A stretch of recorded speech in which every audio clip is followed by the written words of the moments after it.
রব্বুল আলামিন এই পাহাড় না নেওয়ার পরে, এই সাগরে গ্রহণ না করার পর পাহাড়ের মধ্যে গিয়েছিলেন, হে পাহাড় তুমি এই কিতাবকে গ্রহণ করো। এত সুন্দর কিতাব, যেই কিতাবের মধ্যে আল্লাহ পাক রব্বুল আলামিন বলেছেন শুধু ইসলামের কথা, দ্বীনের কথা, ধর্মের কথা, ইসলামের কথা, জান্নাতের কথা। এই বইয়ে পাহাড় আজ পর্যন্ত কান্না করতে করতে পাহাড়ের চতুর্দিক থেকে নহরের মতো পানি বয়ে বয়ে পড়তে থাকে, শুধু এই কিতাবের বইয়ে এখনো পর্যন্ত কান্না করতেছে। পাহাড় এই কিতাব গ্রহণ করে নাই। এর পরবর্তী আল্লাহ পাক রব্বুল আলামিন বলেছেন এই কিতাব পাহাড় গ্রহণ করে নাই, সাগর গ্রহণ করে নাই, যে কিতাবকে একমাত্র আমাদের জন্য আল্লাহ পাক রব্বুল আলামিন প্রেরণ করেছেন। ওমা আরসালনাকা ইল্লা রাহমাতাল লিল আলামিন। সুবহানাল্লাহ। এত সুন্দর কিতাব, এত সুন্দর নবী, যেই নবীকে নবী হিসেবে পেয়ে আমরা ধন্য হয়েছি, যেই নবীকে উদ্দেশ্য করে পৃথিবীর সৃষ্টি হয়েছে, দুনিয়া সৃষ্টি হয়েছে, জান্নাত সৃষ্টি হয়েছে, সেই নবীকে উদ্দেশ্য করে এই কিতাব নাযিল হয়েছে, সেই সুন্দর নবী আমরা পেয়েছি, সেই সুন্দর ধর্ম আমরা পেয়েছি। বন্দারে, যে সমস্ত আমার বন্দারা সেই ধর্মকে নিয়ে, সেই কিতাবকে নিয়ে ইয়া আইয়ুহাল্লাযীনা আমানু লা তাত্তাখিযুল্লাযীনা ইত্তাখাযু দীনাকুম আল্লাযীনা ইত্তাখাযু, শব্দগুলো বিশ্লেষণ করে বলতেছি বোঝার জন্য। আল্লাযীনা ইত্তাখাযু দীনাকুম, যারা এই দ্বীন, ধর্ম, ইসলাম, কিতাবকে অসম্মান করবে। অস্বীকার করা মানে অসম্মান করা। অস্বীকার করবে, তাদের জন্য নম্বর ওয়ান, এক নম্বর হচ্ছে যারা এই শরীয়তের বিধানকে অস্বীকার করবে, অমান্য করবে, বোঝা মনে করবে, পাহাড় মনে করবে। আমি একজন ছোট মানুষ, আমাকে যদি 40 মন মাথার উপর দেওয়া হয়, এটা আমার বোঝা লাগবে না? আমি পারবো না সেটা করতে। তাহলে আমার আল্লাহ বলেছেন 3টি কারণে আসমানি গজব নাযিল হয়। এর মধ্যে এক নম্বর হচ্ছে আল্লাযীনা ইত্তাখাযু দীনাকুম হুজুওয়ান ওয়া লাইবা, যারা আল্লাহর দ্বীনকে নিয়ে, ধর্মকে নিয়ে, ইসলামকে নিয়ে, কোরআনকে নিয়ে খেলকুদ তামাশা করবে, অস্বীকার করবে, অমান্য করবে, এটাকে বোঝা মনে করবে, বিশাল পাহাড়। এটা আল্লাহ আমাদেরকে কেন দিয়েছে? পাহাড় মনে করবে। আল্লাহ পাক রব্বুল আলামিন তাদের উপর আসমানে গজব নাযিল করে দিবেন। নাউযুবিল্লাহ, নাউযুবিল্লাহ। নাম্বার 2 হচ্ছে শেষ পরিণতির ভয় যার মধ্যে না থাকবে। মানে কি কারণে? 3টি কারণে আসমানে গজব নাযিল হয়। 1 নম্বর বলা হয়েছে। 2 নম্বর হচ্ছে শেষ পরিণতির ভয়, অর্থাৎ আপনার মরণ কিভাবে হবে। মৃত্যু তো সকলের জন্য আসবে, নাকি থাকবেন? থাকার ইচ্ছে আছে? থাকবেন? আওয়াজ নাই। থাকবেন? এখানে দুনিয়ায় থাকবেন? আমার মনে হয় সবার থাকার অভ্যেস আছে। এখানে কেউ থাকতে পারবে না, কিন্তু জবানগুলি কথা বলবেন। আল্লাহ পাক রব্বুল আলামিন এখানে যদি রাখতে চাইতেন, তাহলে আমার নবীকে রাখতেন। যাকে নিয়ে পৃথিবী সৃষ্টি করেছেন উনি থাকতেন, ওনাকে রাখতেন। কেউ থাকবে না এখানে, আমি আর আপনি, কেউ থাকবে না। আল্লাহ পাক রব্বুল আলামিন বলেছেন فَإِذَا جَاءَ أَجَلُهُمْ لَا يَسْتَأْخِرُونَ سَاعَةً وَلَا يَسْتَقْدِمُونَ। সুবহানাল্লাহ। ও বান্দা, তোমরা কি জানো মালাকুল মউত যখন আসবে, এটা কখনো কাউকে বলি আসবে না। আসবে আপনার কাছে, আমার কাছে বলবে, ভাই আপনার কাছে কালকে আসবো, আপনার জানটা কবজ করে নেব, বলবে? বলবে না। এটা আল্লাহর কোরআনে বলেছেন, আল্লাহ নিজেই বলেছেন فَإِذَا جَاءَ أَجَلُهُمْ لَا يَسْتَأْخِرُونَ سَاعَةً وَلَا يَسْتَقْدِمُونَ। বন্দারে, তোমার জানটা, তোমার মৃত্যু মালাকুল মউত যখন আসবে, তোমাকে 1 সেকেন্ড আগেও নেওয়া যাবে না এবং পরেও নেওয়া যাবে না। যত সময়ে আপনার আমার এই রূহটা কবজ করা হবে, রূহটা কবজ করে যার রূহ যেখানে যাওয়ার প্রয়োজন ঠিকানা সেখানে চলে যাবে। সুবহানাল্লাহ। এই রূহ সম্পর্কে আলোচনা করা হয়েছে, অসংখ্য আলোচনা, কত 2 জুমা 3 জুমা আলোচনা করেছি শুধু রূহ সম্পর্কে। বলেছিলাম ইমানদার ব্যক্তির রূহটা কোথায় যাবে বলেন তো, কোথায় যাবে? এগুলো আলোচনা করা হয়েছে, কিন্তু মনে আছে? ইমানদার ব্যক্তির রূহটা কোথায় যাবে 2 জুমা এগুলো আলোচনা করেছিলাম। মনোযোগ থাকে না আমাদের। কোথায় যাবে ইমানদার ব্যক্তির রূহ? কোথায় যাবে ভুলে গেছি। আলোচনা করলে এটা করা বড় কথা না, আমল করা সবচেয়ে বড় কথা। আমি মাঝে মধ্যে প্রশ্ন করবো আপনাদের কাছে, যেগুলো আমি আলোচনা করি এই আলোচনাগুলি মাঝে মধ্যে প্রশ্ন করব। এগুলো উত্তর না দিতে পারলে আলোচনা করে কোনো লাভ নেই। তারপরে আপনি আমল করতেছেন না, এদিকে শুনতেছেন ওদিকে বাইর করে দিচ্ছেন, যার কারণে কোনো কাজ হচ্ছে না। ইমানদার ব্যক্তির রূহটা যাবে কোথায়?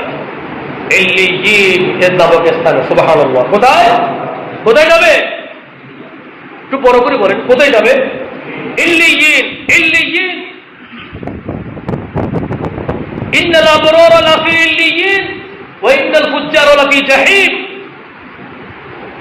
আর যারা ইমানদার ব্যক্তি হতে পারে নাই, বদনসিব, কবরের মধ্যে খারাপই আছে, সারা জীবন ভালো কাজ করতে পারে নাই, ভালো আমল করতে পারে নাই, জান্নাত পাওয়ার যোগ্যতা অর্জন করতে পারে নাই, সে ব্যক্তির রূহটা কোথায় যাবে বলেন তো? কোথায় যাবে? সিজ্জিন নামক স্থানের মধ্যে সে ব্যক্তির রূহটা নেওয়া দেওয়া হবে। সিজ্জিন ওয়া ইন্নাল ফুজ্জারা লাফি সিজ্জিন। একজন ইমানদার ব্যক্তি যখন মৃত্যুবরণ করে, আল্লাহ পাক রব্বুল আলামিন আসমানের মধ্যে 70,000 দরজা খুলে দেন। সুবহানাল্লাহ। 70,000 দরজা খুলে দেন, এবং সমস্ত হাম্মামের ফেরেশতারা সেই দরজার ধারে ধারে এক একটি দরজার মধ্যে এক একজন ফেরেশতা দাঁড়াই যায়। দাঁড়ানোর পর আপনাকে স্বাগত জানাবে, আপনার উপর সালাম বর্ষণ করবে, আপনাকে সালাম জানাবে। সুবহানাল্লাহ। এবং এই মসজিদ, এই জমিন, যতগুলো স্থানের মধ্যে আপনি নামাজ পড়েছেন, সিজদা করেছেন, আফসোস করবে, হে মালিক, এমন একজন ব্যক্তি আজকে আমার কাছ থেকে বিদায় নিল, যে ব্যক্তি প্রত্যেকদিন আপনাকে সিজদা করত আমার মাধ্যমে। আমি সাক্ষ্য দিলাম সে ব্যক্তির জীবনে কোনো অন্যায় নাই, অপরাধ নাই। ও আল্লাহ, সে ব্যক্তি অবশ্যই জান্নাতি। সমস্ত হাম্মামের ফেরেশতারা বলবেন, ও আরশের মালিক, আরশ আযমের মালিক, আপনি দৈনন্দিন 70,000 ফেরেশতা নিযুক্ত করতেন, আমরা সেই ব্যক্তিকে রক্ষণা করেছি, সে ব্যক্তির দায়িত্ব পালন করেছি। 24টি ঘন্টা সেই ব্যক্তির সব সময় পিছনে থাকতাম। আল্লাহ রহমতের ফেরেশতা একজন বান্দার জন্য কয়জন পাঠায় বলেন তো? কয়জন? একজন, দুইজন? 70,000 ফেরেশতা। সুবহানাল্লাহ। কয় হাজার? একজন ইমানদার ব্যক্তি, আল্লাহকে যিনি ভয় করেন, ইন্নী আখাফুল্লাহ রাব্বাল আলামিন, যার কলবের মধ্যে, মনের মধ্যে সর্বদা সব সময় আল্লাহর ভয় থাকবে, সেই বান্দার জন্য ফজর নামাজের পরে 70,000 ফেরেশতা আল্লাহ পাঠিয়ে দেন। সুবহানাল্লাহ।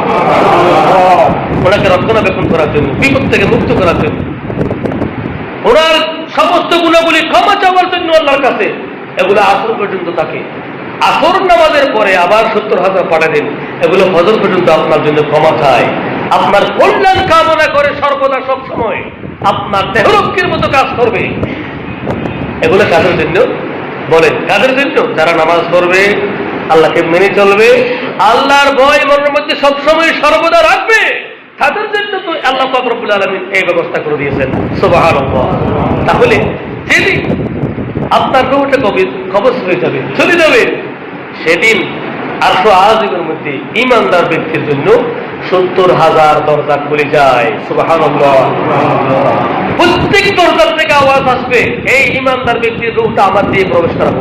সুবহানাল্লাহ। আমার দিয়ে প্রবেশ করাবো। আরেকজন বেঈমান, অবিশ্বাসী, যিনি কোরআনকে অস্বীকার করেছেন, কোরআন অমান্য করেছেন, ইসলামকে অমান্য করেছেন, কখনো নামাজ পড়তে পারে নাই, আল্লাহকে ভয় করতে পারে নাই, আল্লাহর কোরআনকে মানতে পারে নাই, সে ব্যক্তি যখন মৃত্যুবরণ করেন, সে ব্যক্তির জানটা নিয়ে যখন আরশ আযমের দিকে রওনা হয়, কোথায়? সব জানগুলি নেওয়ার পর আরশ আযমে জমা দেওয়া হয়। আর আজকের মধ্যে যখন নিয়ে যান, সেখানে দরজাগুলি বন্ধ হয়ে যায়। মালাকুল মউত হযরত আজরাইল আলাইহিস সালাম এই জানটা কবজ করে যখন নিয়ে যান, 70,000 দরজার মধ্যে একটি দরজা খোলা যায় না, সবগুলো বন্ধ। প্রত্যেক দরজার মধ্যে এক একবার দিয়ে আওয়াজ দিবে, একটা রূহ নিয়ে এসেছি, একটা রূহ নিয়ে এসেছি আল্লাহর হুকুমে, দরজাগুলো খুলে দেন। কখনো দরজা খোলা হবে না। শেষ পর্যন্ত মালাকুল মউত বলবেন, এই রূহটা আমি কেন কবজ করলাম?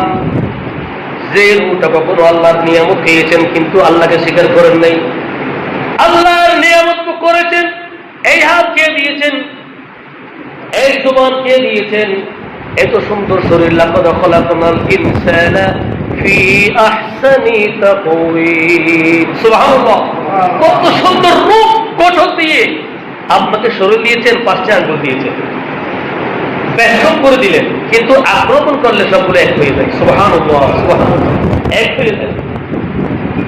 এত সুন্দর সামনে একটা পেট দিলেন, কারো পেট বড়, কারো পেট ছোট।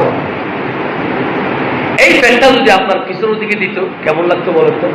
এখান থেকে নিয়ে এখানে ঝোলের মতো, হাজার মধ্যে কত সুন্দর মুখ দিয়েছেন, জবান।